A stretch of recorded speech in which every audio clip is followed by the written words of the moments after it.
it is truly because of you that we're able to hold these events and support local women in need.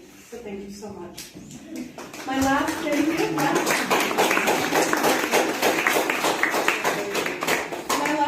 will be to the companions at our center. I want to highlight their work and our need for more volunteers like them. And so I'll introduce you to Kathy Carey, who will speak about her experience there. I'm just going to tell you a little bit about the drop-in center with the Center for Lewiston's Women. It's a block that away, right at the corner of Ash Street, and it has been there since 99. And basically, it's a drop-in center for any woman that wants to just come in the hours that we're open. And we're open Tuesday, Wednesday, Thursday from 9 until 1 right now. And I'm sort of doing a plug for more companions because we'd like to try to be open more hours than that.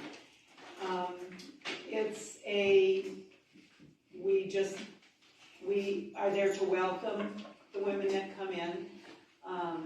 We are non-judgmental, we're compassionate listeners. We're not there to solve anyone's problems. We're just there to be a listener and to help in any way we can. The center itself has programming every day. We open at 9, the doors open at 9, and people come in and just chit-chat. And we always have coffee available. And then we have a circle at 9:30 for anyone that chooses to join us, and it's readings and just a little quiet time, just time to sort of sit down and catch your breath and meet with other women. I have memories in this place because in 1976, I left Pennsylvania and came up here to start anew. I was in a religious community. And they gave us, two of us, a friend of mine, and they gave us $200 to start. And one outfit that was not our habit.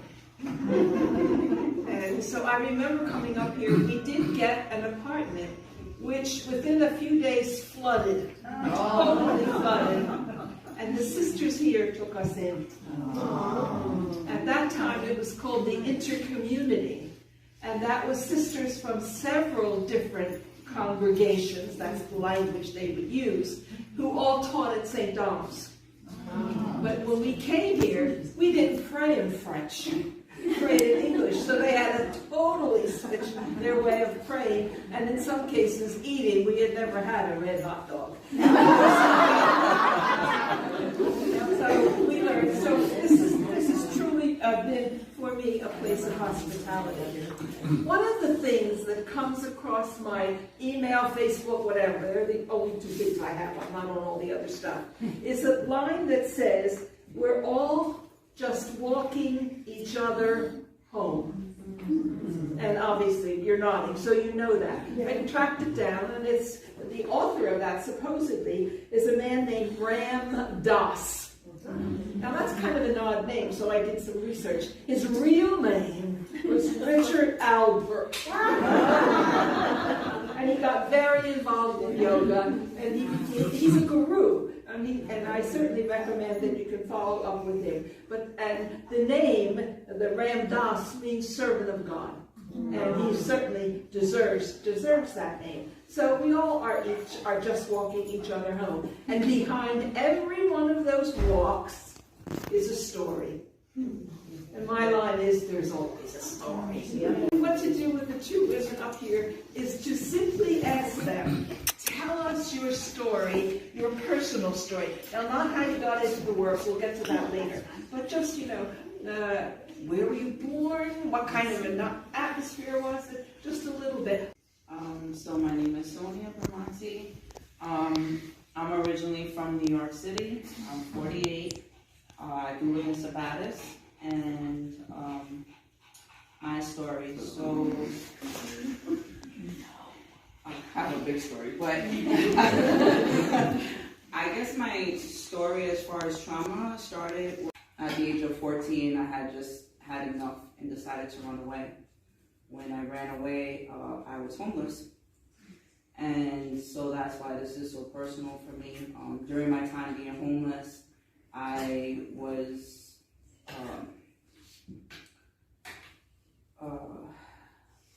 I was assaulted lots of times. I was mistreated,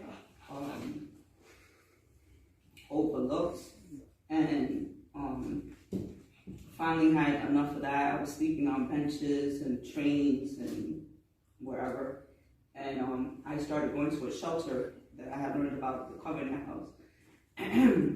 At the Covenant House, I made friends with a girl, and later realized that I basically, without knowing, allowed myself to be forced into sex trafficking. I'm going to lighten it up. Thank you. First, Sorry. let's just point out that the three of us have coordinated very well, even with this purple motif. I love you. I have not experienced the level of trauma that you have, and I actually have my family here with me today. My sister, my mother, my stepfather are here. My husband is at home with my children, so I do not have those experiences. But I am Julia Kimball. I'm the homeless coordinator for Androscoggin County. I am 29, and I live up in Randolph, which is in the Gardner community. I am pretty fortunate. I get to spend most of my days working from home, so I get to have my kids with me. I get to go outside and chase my chickens around. I get to just have a really well-balanced life now. I did not have a traumatic childhood by any means. I had a very loving family. I did have a divorced set of parents, but both very loving and attentive. I was married at the age of 18. I was only out of school for about 3 months, and about a week after I got married, my husband was deployed to basic training. And from there, I lived with my in-laws, who I barely knew. So that was a fun learning experience as a new adult. My husband was discharged very unexpectedly from the military, and my life was upheaved. My financial plans were completely uprooted, and I had no clue what we were going to do. It took him months to decompress from the trauma that he was experiencing, and that I was not very patiently supporting him with. So from living there, we moved into a unfinished basement and created a basically like a tent that we lived in. And at the time, I didn't know that that meant that I was underhoused. I do now. Quickly pulled ourselves out of that. The housing market was not what it is today. My husband got a job. I started working part-time, and we began to get on our feet. We had a wonderful apartment for a few years, and were able to save for our first home that we're still in. It's a wonderful home right on the Kennebec River, 1800s farmhouse style. We've been very fortunate in that regard. About 3 months after we bought our home, I got pregnant with my first child, my son Oliver. And a week later, my husband was unexpectedly fired. So I was making $12 an hour at 25 years old, had a baby on the way, and this was also a time when you legally had to have health insurance or you'd be penalized. So I was then required to put my husband on my insurance and had a significant reduction in my income. So I began to panic, obviously. I did not want to lose my home. I didn't know what to do. I liked my job that I was doing at the state of Maine. I had planned on staying there for a long time. And then I felt the urgency, like I need to do something for my family. So I just started applying for jobs anywhere and everywhere. And I got an interview at Maine Housing, which I was not expecting to. It was a decent amount more money and would help for sure. And I went and interviewed. I was 25 weeks pregnant and was very large for a first-time pregnant person. So there was no hiding the fact that I was going to have a baby soon. And received the job, and I started working there in their homeless department with people all over the state who were providing support services for people experiencing homelessness. And it was such a great impact that I felt like I could connect with people while still providing behind-the-scenes work. The last week in my pregnancy, I went to my doctor's appointment, and my son was stillborn.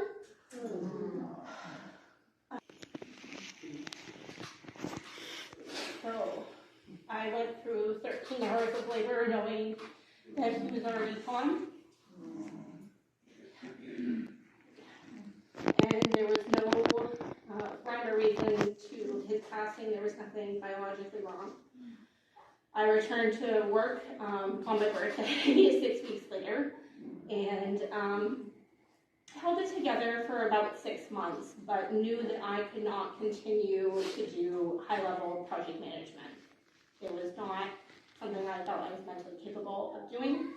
So I stepped back for a while from human services, and we regrouped as a family, and I got pregnant a year later with my daughter, who is the fire in the sun. She is even more fiery red than I am, and she's gonna rule the world. She is a beautiful 4-year-old, and shortly after I had her, I was feeling very compelled to come back into homeless services. And if I had to be away from my daughter for any moment of the day, it had to matter, and it had to matter very significantly. And I began working at a local ministry in the Augusta area that provides a soup kitchen, it's a shelter, it provides housing units, and I was brought on to run over 80 housing units of permanent housing for them. But it's such a small organization that I was helping in the soup kitchen and in the morning, and could be leasing up a family out of the shelter in the afternoon. So I was able to provide real change, and so that's really kind of been my guiding piece in this, is being able to provide real change. I've been on the ground doing this with folks. I'm seeing the struggles of people who are unhoused and those who are providing the support services. So in this new role that I've taken on over the past year, which again, I got pregnant with my son, got hired, it seems to be a legal time. I am all done having children, and I don't plan to get a new job anytime soon. Lewiston Housing brought me on, again, very similar timing in my pregnancy, and they said, no, as long as you come back, we're happy to have you. And it's been a real pleasure to bring my trauma and just knowing that if I'm going to spend any time not with my children, that it's going to be doing this really, really important work. So I'm happy to be here and happy to support all of the people who are on the ground doing the work with folks who are unhoused. And that's what we're doing, and that's why nights like this can be so healing, because we're like, breathless as we listen. But you know what? We each have a story, and each one of us could be sitting up here telling that story. So let me ask you, how did you get involved in this work? You sort of touched on it, so let me come over here. How did you get involved in this work?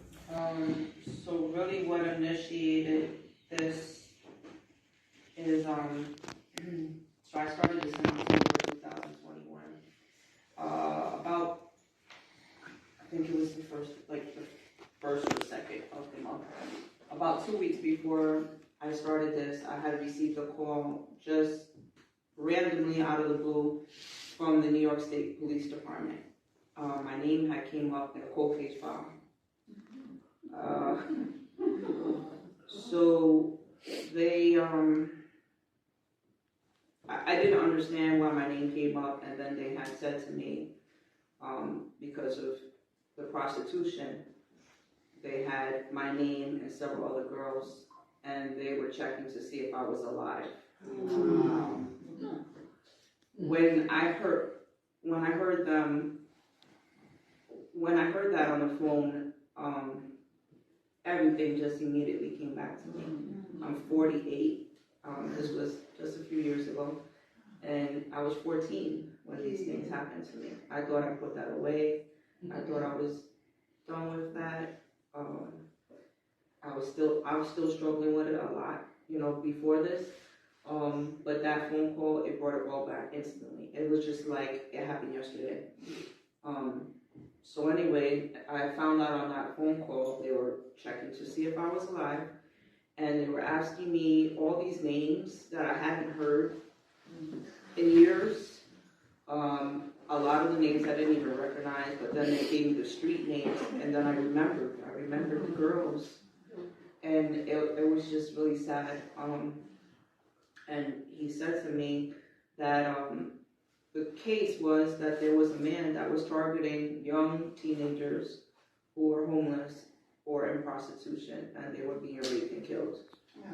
So it instantly, I'm just in my thoughts, you mean to tell me that on top of everything that happened to me while I was in this situation, I could have also been, on top of being raped, which I already had happened to me so many times, but I could have also been dead.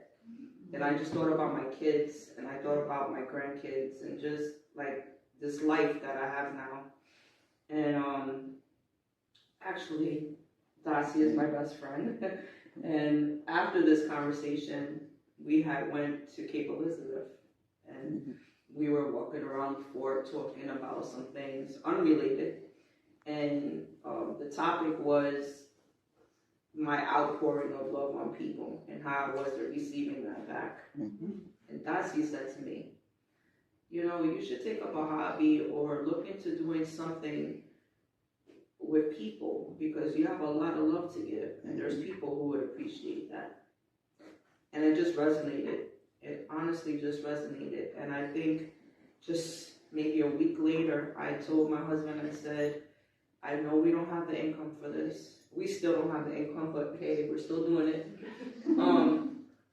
I said, I know we don't have the income. I don't know how this is going to play in our life, in our house. I don't know what's going to happen, but I would really like to at least be able to take money out of our budget just to buy stuff to make sandwiches and do lunch bags. And we started with peanut butter and jelly and ham and cheese sandwiches and some treats, and I just started going out and interacting with people. And almost instantly I learned the need here is not food. There's food everywhere. I mean, people keep talking about people need to eat out here. There is food. There is an abundance of food in Lewiston being provided to people. There's way more significant needs in this area. And once again, talking to my husband, and I said, how do you feel about putting a whole bunch of people's stuff in our house? I mean, Lewiston, unfortunately, a lot of people talk about the bed bugs and stuff, and we just got our house, right? Not too long before we started this. And I said, we might be taking on some chances, but I really, really would like to reach out to the community and see if we can get clothes, blankets, things to keep people warm. Those are the things they need, not a peanut butter and jelly sandwich. They don't need that. And he agreed. So I started social media. I got on social media. When I first started going out, I was already on social media because the mother that I mentioned earlier, when you first asked the first question, I went looking for her. And I did find her through social media, and she lasted a whole month in my life before she abandoned us again. And that was also part of the conversation that Darcy and I had before starting this. But anyway, so I decided to turn the social media around, and I got rid of all the posts that I was looking for my mom and all the stuff. I deleted everything, and then I just started posting online these are people outside, there's people sleeping in Walmart parking lot, there's this happening, this is happening, this person got hit by a car and nobody talks about it, this person died, and I was just spilling out all these things that I never heard on social media that was happening here, and just spewing it all out. And then really what took us off, actually, and Molly will contest to this, is the rest center. We decided to sacrifice our Christmas. the first year that we came out and just hit the streets and interact with people. Like, I couldn't even think of enjoying our Christmas, knowing what I had just learned these last couple, those first couple months. So we went to the rest center and we were received so well by Tiana and everybody that was there. And they actually gave us blankets that day, and it was just so beautiful. And I knew right then and there that this was going to be something that was going to expand. And that's pretty much how this all took off. Well, and how about you? Follow that. How do you follow my It's your story. It's our work. Okay. So I don't have the great gift that you have of this project creation. I think that's so fantastic that you have been able to create this with the support of Sweet Doxy. She's just great. So I've always had a gift for I can juggle lots of things at one time. I have a high amount of energy. My brain is always going, and I've created two small people that are very similar. So hopefully they are able to use these similar gifts. So I've always enjoyed things like project management, which may seem very boring or stressful for other people, but I love having my hands in lots of different things and connecting with all the different people. And Trisha actually, when I met with her for the first time, I was telling her what I do, and it can seem very hoity-toity and high up there, and she simply put it, "You're a spider," and I kind of was taken back, what do you mean I'm a spider? What does that mean? And she's like, you weave the web, and you are the connector. You're the one who's bringing all the people together. And I was just picturing Charlotte's Web in my mind when she said that, and I'm fine with that because Wilbur's adorable. But that's really, in my role that I'm in currently, I've been able to bring that experience that I've talked about previously of being on the ground and providing housing for folks as well as shelter. I've done the food aspect of it. So I've been on the ground helping people. I've sadly been the one evicting people because the supports are not in place. So I've walked in some different roles that I can support those who are currently in those roles in a really great capacity, I think. And it's finally getting to the point, because I'm not from this area, so pretty much the first year has been getting to know everybody. There are so many people in this community doing so many good things.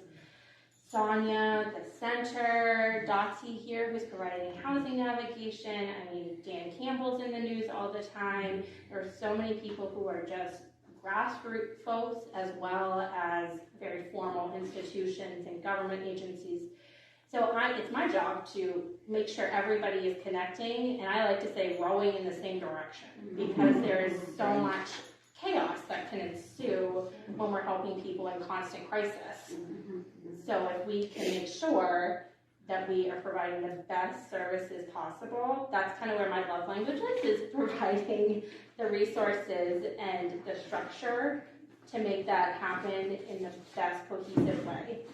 And again, that may sound really dry, but it's really enjoyable for me, and the collaboration that I am able to give, and just give the space. That's what I want more than anything in my role, is just give the space. If somebody is saying, well, we have a need to connect as all the outreach providers, I just don't know who everybody is, then that's my job. That's my job, is to get you all together and help kind of start the discussion, but I'm not the one who's doing the heavy lifting. I'm there to catch all the other pieces that need assistance. And it's been really enjoyable, and it's the first time in my life too that I haven't felt what's the next thing? What's the next better thing? What's going to pay me more money? What's going to, be more flexible for my life? It's checking all the boxes that are making me feel complete and really enjoying my work.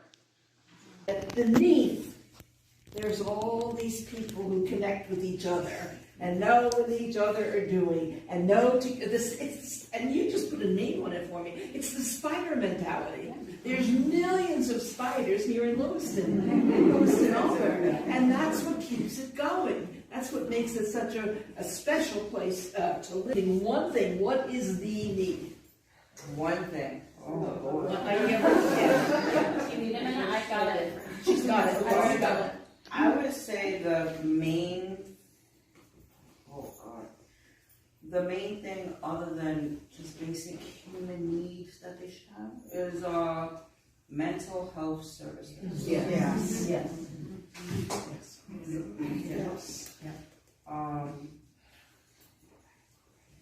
I think that we see time and time again that people they're given opportunities to leave the streets, and then they're back on the streets. I think that we need to, so I feel, let me just back up for a second. I feel like being a person that was in the situation that I was in, and seeing what we see all the time, everyone who's been in this room has interacted with unhoused people, they're on flight or fight mode all day, every day. And there's just no possible way that we can say that that is not affecting their mental health. So even if a person who becomes homeless had no mental health issues prior to becoming homeless, they're leaving messed up. I'm messed up, okay?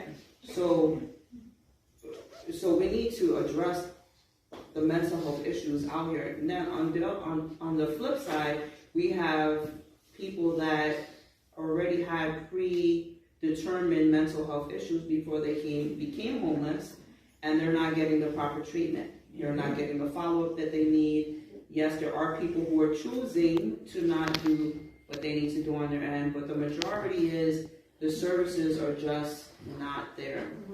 And so, like, how do we address, like Dottie and I were talking yesterday, and it's like, how do we address, like, moving forward if mental health is not even being addressed the way it should be? And what does that look like for people who already have been out there for years? I mean, we have some people who have been out there for very, very long periods of time. Now, if you can imagine a person who has spent a good majority of their time in jail, they become institutionalized, right? A person who goes to the war, they come back. They're all these things are traumas, and and it affects our mental health. And so, like, not having the proper mental health services we have out here is a big problem. You're putting these people at risk. You're putting the community at risk. And really, we're not really setting them up to thrive. Even if we had transitional services, which we don't, to teach people, like, how to live, how to budget, or how to cook, how to clean, how to work, how to do trades, how can they do that if we're not even addressing, like, the number one issue, which is their mental health? So mine kind of builds off of what you were saying, Sonia. Mine, I would say the number one thing specifically desperately needs housing first properties, which, if you don't know what that methodology is, it's moving away from you must go through the emergency shelter system to be, worthy of housing. This is using the model of we can take people from on the streets, put them into housing, let their nervous systems decompress so we can address mental health, physical health, substance use, all of the traumas that these people have experienced. And this is typically for chronically homeless folks is who these types of properties are targeting. And they have 24-hour services built into these properties. And there is a shift statewide occurring. It's 2025 is when the properties will start. But these methods work. I administered a program at the Togus VA campus, Cabin in the Woods, which takes literal homeless vets. Some of them were pulled out of the woods and off of islands and had not had, I had a man who had not had a permanent address in 45 years. Wow. 45 years, and I had him housed for over 3 years in stable permanent housing. I had case management services coming in very regularly, housekeeping services to help. Finally got him into medical care. All of those things help so much, and that housing first model brings it all into one space, and it's their space. We're meeting people where they are at rather than asking them to go to a program and comply. Is to make sure that you have time to ask questions of our two guests. So I'm going to ask them one more question. In the meantime, you can form what it is you want to know from them individually. So, okay. And so my last question is, if someone is not already involved in the work, what would you think is the best way for them to get into the work? This is somebody who hasn't been in any kind of helping homeless, unsheltered people. Where should they start? Say, look, there's so many different missions and organizations. Find the one that speaks to you and it speaks to your core as a person, and just reach out to them, see how they can need help. Volunteers, whether it's companions here at the center or the Trinity Center needs help handing out meals. Find something that you are going to be a source of joy for the people that you are encountering. If you don't have the capacity to do that, speak to your local government representatives. Tell them why these matter to you, because we need advocacy from the community first and foremost. Let them know that you want funding, you want programs in place for people who are unhoused. That is a level of change that you have as people in the community. Good, thank you. So, That's pretty much my answer too, but I would say, I think, so one thing I do think is that, like, being comfortable in whatever you decide to do is very important. I think that there's a lot of really wholehearted people who want to help unhoused people, but they're discouraged. There's multiple reasons that I've learned that people have been discouraged. A lot of it's there's no follow-up. So a lot of times people are calling and reaching out to different organizations and they're not receiving that follow-up, and then they get discouraged. And so I would say, don't be discouraged. If it's something that you really, really want to do, this problem definitely takes a village, and there's so many avenues that you can explore. I would suggest, and just like she stated, just find your niche, like see who's out there, what they're doing, and just go with what you're comfortable with. And from there, it'll grow. Whatever it is that you're trying to accomplish, it will definitely grow. I started with peanut butter and jelly. So whatever you guys, whatever makes you comfortable, even just serving at Trinity, like you mentioned, serving, and there's so many different levels of serving. So doing anything, just anything at all, even just handing someone a pair of gloves, anything at all is a help to every one of us out here that's trying to make a difference. Good. Thank you. Thank you. All right, now it's your turn. What questions do you want? And you can address the questions to either one or both of our speakers.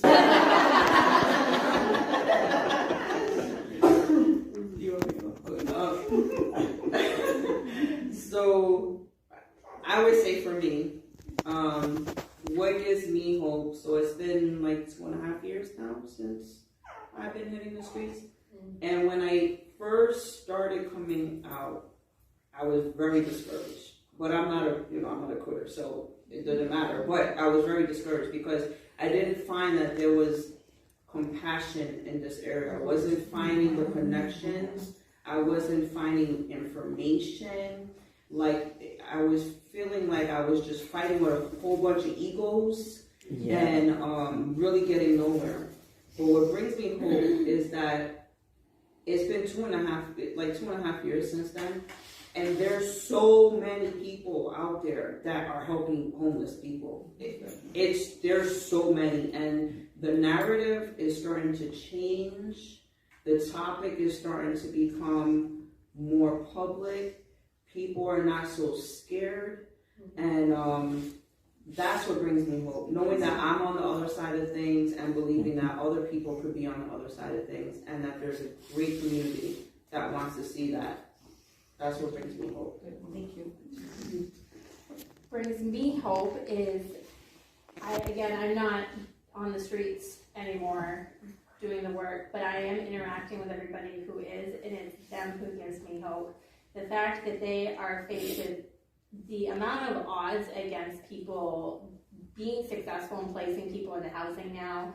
Can you get them a voucher? The wait lists are so long, the resources are closing, and then it's, if you got a voucher, how do we get somebody into housing? Like, the odds against people successfully housing people are so large, but the positivity and just, they keep coming back every day, so passionate to do this work, that they are truly helping people and usually are a light in these folks' day. So it's them who gives me hope. And they're the ones driving the change. Yeah. Thank you. Anyone else have a question? Sue. Hi, my brain, I forgot your first name. Julia. Julia. So you mentioned that Housing First, and that there's a program that's going to start in 2025. So can you talk a little bit about that? Because that does sound extremely exciting. Yeah, so at this point, it's still with Maine Housing. The funds, I believe, will start, they're gonna put out a request for proposals this year, and it's going to be Maine Housing as well as the statewide homeless council will look at the state as a whole, and they will kind of dictate areas that we want to make sure that there are housing first type properties based on where people are experiencing homelessness. So we don't want to put all of these down in Portland when we know that there's also people in Lewiston who are experiencing homelessness or up in a roof stick. So they will be scattered throughout the state. Agencies will put forward this year saying we want to be a housing first property. Then, so it's a process. Obviously, anything governmental is a process. But along with the property side of it, DHS will also receive, I believe, $2 million to start, which they will allocate to the service component, which is just as equally important to provide that site-based service. So I believe it's going to be like 2026 when we will start to see the property, but there will be one in this area. Yeah. For sure, that is part of the work that we're doing at the homeless hub level. Lewiston specifically has been really lacking the ability to show how dire of a need we have for homeless services, for housing, because they've never participated at the state level with anything. All of the shelters in this area, for the most part, have been faith-based and have been self-funded donations, so they haven't had to participate in any sort of data collection process. So now, with the work that we're all doing, we have a list of, we know people by name in the community who are experiencing homelessness. We know how long they've been homeless, we know if they're connected to services, and we're able to take this information, we don't share names obviously, but we're able to advocate and say, these are how many people are outside. And I would say, of those people that we talk about, Dotsy, how many, like 85 people? Yeah. Like, on a bi-weekly basis, we have a meeting that we're talking about close to 85 people. Close to 90% of those people are unsheltered homeless folks in our community. And we're able to advocate for things like this housing first style property. Which, if anyone's interested, Preble Street has 2 housing first properties in Portland.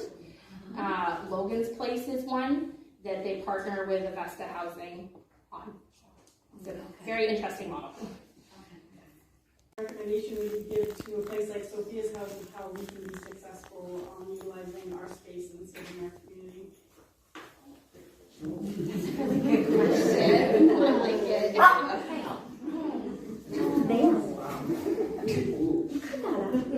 Before you answer, maybe you should say something about Sophia's house, so we're all on the same. Yeah, this is my first. This house, we have a program on the 3rd floor which serves women that have been recently incarcerated, dealing with drug or alcohol abuse or trafficking exploitation. But it's through an intake process that is not anything near an emergency shelter.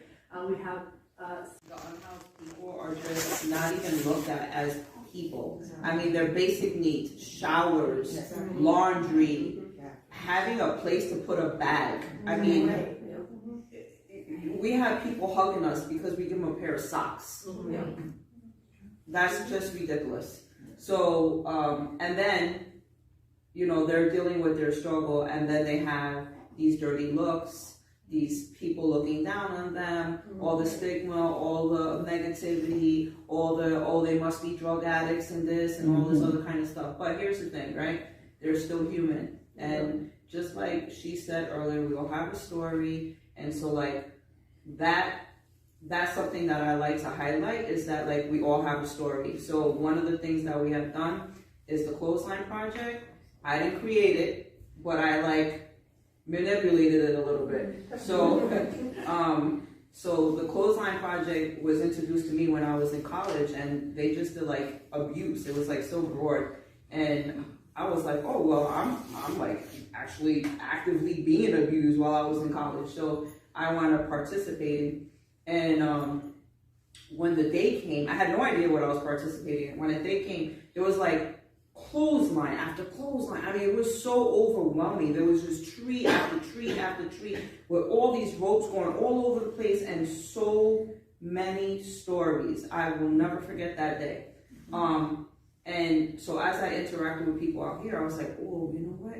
I want to do the Clothesline Project, because I'm so tired of people telling me that could never be them, and they choose this life and all this garbage. Like it's bull. So with the Clothesline Project, people have the opportunity. So I have specific topics. I didn't do like the college. That's why I manipulated it there, because it was too overwhelming to just like, I mean, literally you would go from one shirt and it was like child abuse to molestation to rape to sex. I mean, it was too overwhelming. So I do like specific topics. So like we did homelessness, and what that looked like was anyone who's been homeless or was currently homeless or has been affected by homelessness. Just did a t-shirt. We provide them with a blank t-shirt, some art supplies. They share their truth. It's anonymous. And then in the summertime, we have 2 events a year where now we're starting to display these t-shirts. And so the events are public events. So we have people, just everyday people walking by in the park, in Bonnie Park, doing their thing. And then all of a sudden they're hit with some truths, right? They're hit with these stories that the same people who think they could never be homeless, they're reading these stories that may relate to them. And we've had that happen actually just this last summer, where we brought the Clothesline out. We had homelessness and drug addiction stories out on the Clothesline. And this guy was walking by with his family, and I said, oh sir, you know, this is a public event. If you would like, we have some food here. I have the Clothesline there. You kids are welcome to look at the stuff. And he was like acting really snooty and uppity, and oh, we're good and all this, we don't need no charity, you know, all that kind of stuff. And I said, okay, no problem, sir. Well, if you would like, you could just check out the t-shirts on your way out. And so the wife was kind of going like this to him, and so they wind up looking at a shirt. I'm watching the whole thing. I'm from the city, so I watch my surroundings. I'm watching the whole thing. I'm watching this go down, literally, because he was so rude to me. And I'm like, I'm watching this. So the wife's pulling him. They're going one shirt to the next shirt. All of a sudden I see him stop. Just stop in front of one of the shirts. And he's just there for a while. I'm talking to people, watching him. He's still there. He's still there. He's still there. Then I see him go to all the other shirts, come back up to where I'm at, and say, I'm so glad you told me to look at that. There's a shirt. He didn't tell me which one, but I already knew because I saw it. It's like, there's a shirt there that it really hit home for me. And I said, yeah, why is that? He said, because, he said, this person's homeless? And I said, yep. And they're addicted to drugs? I said, yep. And he's like, that's almost my story. And I said, that's exactly why we do this. Because we need to change the narrative. The same thing that these people are going through out there could easily be me again, and it could be anybody in this room. No one's above being homeless. And the fact of the matter is, the cost of living, everything is so expensive. A lot of people are one paycheck away from being homeless. We need to take this matter very seriously. We need to love on the community we have. We need to start providing basic things to people and start treating people like the humans that they are, and take it very, very seriously, because it could easily be one of us any day. Well, I want to honor our commitment to end at 7, and I want to end with 2 lines from the handout that I will give you in a minute. To keep a story to oneself is to betray it. Thank you for not betraying your stories at all. And the other one, the universe is made of stories, not atoms. So thank you so much for sharing what you did. It was really wonderful, and there's such power in this room, power in our stories. So thank you. Thank you.